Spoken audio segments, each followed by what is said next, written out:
جہاں تک صبر کی اقسام کا تعلق ہے تو 3 طرح کی اقسام جو ہے وہ ہمارے سامنے آتی ہیں۔ نمبر 1، اطاعت الہی پر صبر، یعنی کہ اگر ہم اللہ تعالیٰ کی اطاعت کر رہے ہیں جو کہ ہمیں کرنی بھی چاہیے، ہم اس اطاعت میں دوام لے کر آئیں، اس میں کنٹینیوٹی کو لے کر آئیں۔ ایسا نہیں کہ آج اطاعت کر لی، کل چھوڑ دی، پرسوں پھر کر لی، اگلے دن پھر چھوڑ دی، یہ صبر کے معنی میں نہیں ہے۔ اور ویسے بھی یہ والی اطاعت اللہ کو قابل قبول نہیں ہے۔ قرآن پاک میں اللہ تعالیٰ فرماتا بھی ہے وَأْمُرْ أَهْلَكَ بِالصَّلَاةِ فَاصْطَبِرْ عَلَيْهَا، کہ اپنے گھر والوں کو نماز کا حکم دو، فَاصْطَبِرْ عَلَيْهَا، پھر اس کے اوپر ثابت قدم رہو۔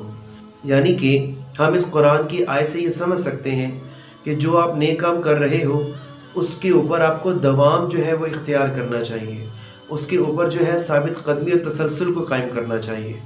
دوسری قسم جو صبر کی آتی ہے وہ ہے معصیت الہی سے صبر، یعنی کہ اپنے نفس کو گناہوں سے روکے رکھنا اور اپنے نفس کو گناہوں سے بچائے رکھنا، اور یہ کوشش کرتے رہنا کہ ہم اللہ تعالیٰ کی ہر حکم کو مانیں، کہیں اللہ تعالیٰ ہم سے ناراض نہ ہو جائے۔ اور جو تیسرا صبر جو ہے وہ ہے امتحان الہی پر صبر۔ یہ بات تو ہم جانتے ہیں کہ یہ لائف جو ہم گزارتے ہیں یہ کوئی اتنی آسان زندگی نہیں ہے، بلکہ یہ زندگی جو ہے یہ امتحان سے بھری ہوئی ہے، اور ہر قدم پر انسان کو طرح طرح کی آزمائشوں کا سامنا کرنا پڑتا ہے۔ اس حوالے سے بھی اللہ تعالیٰ نے فرمایا ہے وَالصَّابِرِينَ فِي الْبَأْسَاءِ وَالضَّرَّاءِ وَحِينَ الْبَأْسِ، کہ جو لوگ صبر کرتے ہیں تکلیف میں، تنگی میں اور لڑائی میں۔ جب ہم قرآنک فلسفی میں صبر کو اسٹڈی کرتے ہیں تو صبر کے کچھ تقاضے جو ہیں وہ ہمارے سامنے آتے ہیں۔ سب سے پہلا اور اولین تقاضا جو صبر کا ہے وہ ہے ضبط نفس۔ صبر کا ایک اہم تقاضا اپنی نفس کو قابو کرنا ہے۔ بعض اوقات اللہ تعالیٰ اپنے بندے کو امتحان اور آزمائش میں ڈالتا ہے، اس وقت بندے کا یہ فرض ہے کہ وہ ضبط نفس سے کام لے اور اپنی زبان پر شکوہ شکایت لے کر نہ آئے۔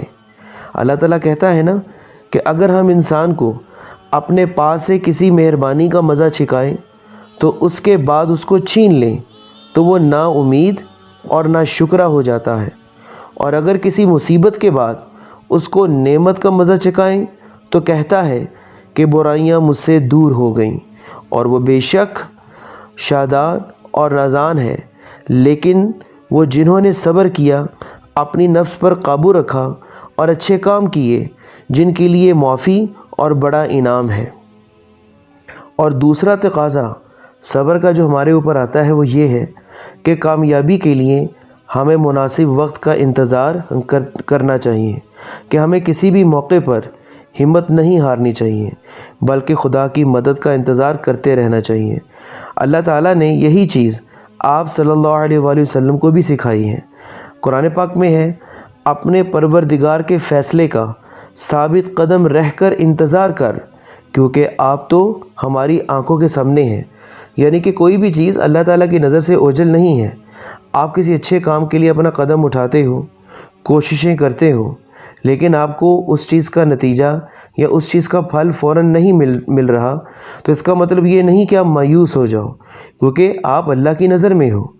تو آپ کو ایک مناسب وقت کا انتظار کرنا چاہیے، اور وہ انتظار کیسے ہوگا؟ وہ صبر کے بغیر ممکن تو نہیں ہے، کیونکہ وہ اللہ بہتر جانتا ہے کہ آپ کو اس چیز کا پھل اس نے آپ کو کس وقت دینا ہے۔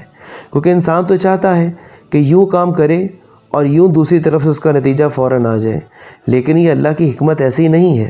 کبھی انسان کو فوراً اس کا پھل مل جاتا ہے، کبھی کچھ وقت کے بعد مل جاتا ہے، کبھی بہت زیادہ دیر لگ جاتی ہے، کبھی کبھی ایسا بھی ہوتا ہے کہ انسان دنیا سے چلا جاتا ہے لیکن اس کا جو کیا ہوا اچھا کام ہے اس کے اثرات کئی نسلوں تک قائم رہتے ہیں۔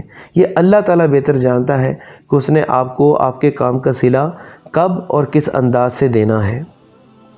اور اس کے بعد فرض کا ایک تیسرا تقاضا بھی ہے کہ جو اللہ تعالیٰ نے ہمارے اوپر جو چیزیں فرض کی ہوئی ہیں، جو ہم نے ہر حال میں اپنی زندگی میں ادا کرنی ہے، جس طرح نماز کا پڑھنا، یہ ایک فرض ہے جو کہ مرتے دم تک اس کی کسی قسم کی معافی نہیں ہے۔ اس طرح اور بھی بہت سارے کام ہیں جو اللہ تعالیٰ نے فرض کیے ہوئے ہیں ہمارے اوپر، تو ان کے اندر کنٹینیوٹی کو لے کر آنا، اس کے اندر دوام کو اختیار کرنا، اس کے اندر جو ہے سسٹیننس کو اختیار کرنا، یہ بھی صبر ہی کا حصہ ہے کہ جو کام اللہ تعالیٰ نے آپ کے ذمہ لگایا ہے آپ مستقل مزاجی کے ساتھ اس کام کو کرتے رہو، کیونکہ مستقل مزاجی جو ہے یہ صرف اور صرف صبر ہی کے ذریعے جو ہے وہ حاصل ہو سکتی ہے۔ اللہ تعالیٰ نے قرآن پاک میں فرمایا ہے وَأْمُرْ أَهْلَكَ بِالصَّلَاةِ وَاصْطَبِرْ عَلَيْهَا، اپنے گھر والوں کو نماز کا حکم دے اور اس پر قائم رہے۔ صبر جیسی خوبی جو اللہ تعالیٰ نے انسان کو دی ہوئی ہے، اس کے بہت سے ثمرات اور فوائد ہیں۔ قرآن مجید میں آتا ہے کہ صبر کرنے والوں کے لیے اللہ تعالیٰ کے ہاں بے حساب اجر ہے۔ اللہ تعالیٰ فرماتا ہے انما یوفی الصابرون اجرہم بغیر حساب، کہ صبر کرنے والوں کو بے حساب اجر دیا جائے گا۔ رسول کریم صلی اللہ علیہ وآلہ وسلم فرماتے ہیں کہ صبر سے وسیع تر کوئی شے نہیں ہے۔ صبر کی جو دوسری اہم بات ہے وہ یہ ہے کہ صبر جو ہے یہ بھلائی کا سر چشمہ ہے۔ آپ صلی اللہ علیہ وسلم نے فرمایا 3 چیزیں بھلائی کا سر چشمہ ہے۔ نمبر 1 شکوہ نہ کرنا، نمبر 2 مصیبت کا پوشیدہ رکھنا یعنی کہ صبر کرنا، اور نمبر 3 صدقے کو چھپانا۔ جب ہم صبر کی اہمیت کی بات کرتے ہیں تو یہی وہ صبر ہے جو انسان کے دل کے اطمینان کا سبب بنتا ہے۔ آپ صلی اللہ علیہ وسلم کی حدیث ہے کہ جو شخص مصیبت میں مبتلا ہو تو صبر کرے، جو کچھ اسے دیا جائے اس پر شکر کریں، اس پر ظلم کیا جائے تو معاف کر دیں، اور خود کسی پر زیادتی کر بیٹھے تو استغفار کریں۔ بس یہی لوگ ہیں جو امن اور اطمینان قلب کے مستحق ہیں، اور یہی لوگ ہیں جو راہ راست پر ہیں۔ یہ صبر اللہ تعالیٰ کے انعامات کا ذریعہ بھی ہے۔ اولئک علیہم صلوات من ربہم ورحمہ واولئک هم المہتدون، کہ صبر کرنے والوں پر اللہ تعالیٰ کی خاص نوازشیں ہیں اور رحمتیں ہیں، اور وہی لوگ ہدایت یافتہ ہیں۔